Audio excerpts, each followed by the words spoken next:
yesterday, Hans Olsen, BYU's radio analyst, who has actually joined us on Inside the 12, great dude, cousin of Merlin Olsen, the NFL great with the Rams, and of course BYU product. I think Merlin Olsen actually went to Utah State, but Hans Olsen played in the NFL, played in the Arena League, and nobody knows BYU football better than he does. He spoke yesterday about the fact that McKay Hillstead, it is his job to lose.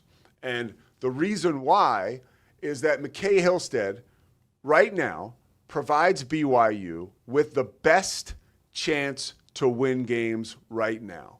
And BYU has a hell of a team, right?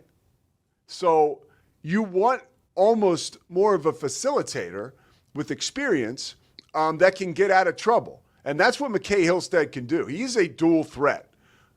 So that's someone who maybe you could turn the keys over to early and say, okay, this is your job, right? Let's build around you through these weeks of training camp we have. Let's give you all the reps.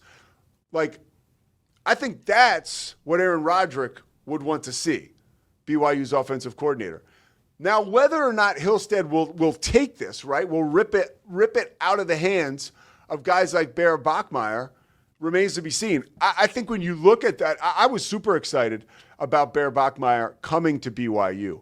And ultimately, you got Ryder Lyons in the rear view, but Bear Bachmeier is the guy with the most natural ability and skill on that roster in that quarterback room that is for lack of a better term, when talking about BYU, the sexiest guy.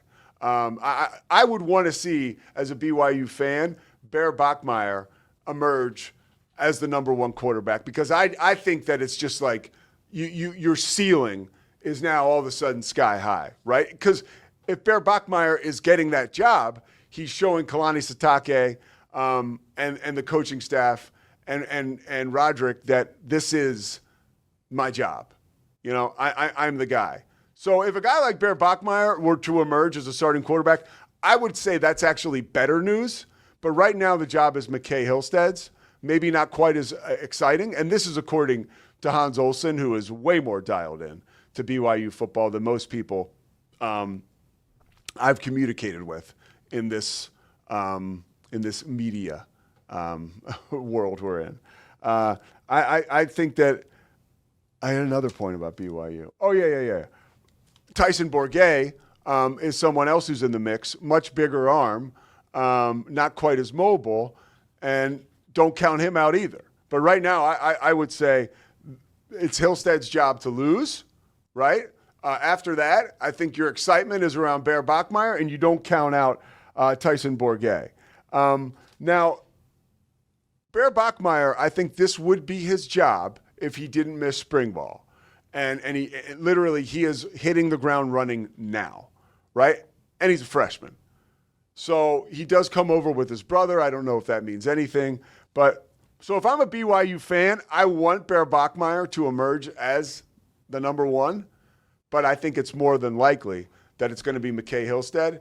And truthfully, I think you turn over your will. Like we talk about this in AA, like when I got sober, right? You got to turn over your will to a higher power, right? As a BYU fan, I know this is hard, but you just got to turn your will over to your coaching staff and be like, they're going to make the right decision, right? Because it's a high-stakes decision. The folks in Provo want to capitalize off of last year, and they should, because they've only gotten better. And it's going to be pretty cool to see how that plays out this year.